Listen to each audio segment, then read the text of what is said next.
2026 సంక్రాంతికి ఏ సినిమాలు రాబోతున్నాయి? ఓహ్! ఇంకా 6 నెలలు ఉంది కదా! అప్పుడే ఎందుకో అనుకోవచ్చు. కానీ ఏం చేస్తామండి? పొంగల్ పవర్ అలాంటిది. అందుకే ఇప్పటి నుంచే ఆ సీజన్‌పై ఖర్చు వేస్తున్నారు మన హీరోలు. మరి సంక్రాంతి 2026 సినిమాలేంటో తెలుసా? ఏమైనా కొత్త జాయినింగ్స్ ఉన్నాయా?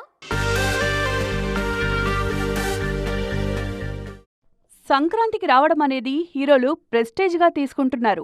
సీనియర్ హీరోలైతే ఏడాదికి ఒక్క సినిమా చేస్తే అది ఖచ్చితంగా పండక్కి వచ్చేలా ప్లాన్ చేస్తున్నారు. ఈ సంక్రాంతిని బాలయ్య తీసుకుంటే 2026 పొంగల్ను చిరంజీవి టార్గెట్ చేస్తున్నారు. అనిల్ రావిపూడితో చిరు చేయబోయే సినిమా పండక్కి రానుంది. ఇప్పటికే షూటింగ్ 40% పూర్తయింది. 3 నెలల్లో టాకీ పూర్తి చేసి 6 నెలల్లో సినిమా విడుదల చేయాలి అనేది అనిల్ ప్లాన్.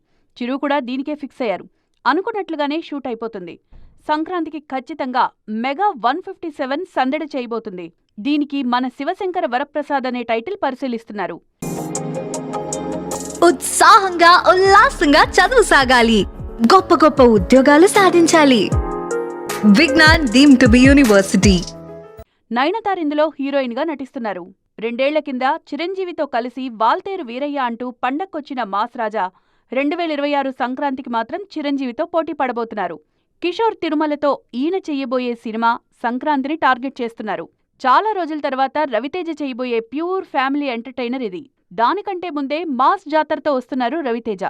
సంక్రాంతికి కొత్త ఎంట్రీ వచ్చేలా కనిపిస్తోంది. డిసెంబర్ 5న అనుకున్న రాజాసాబ్ కాస్త పొంగల్లో బరిలో దిగుతున్నాడని తెలుస్తోంది.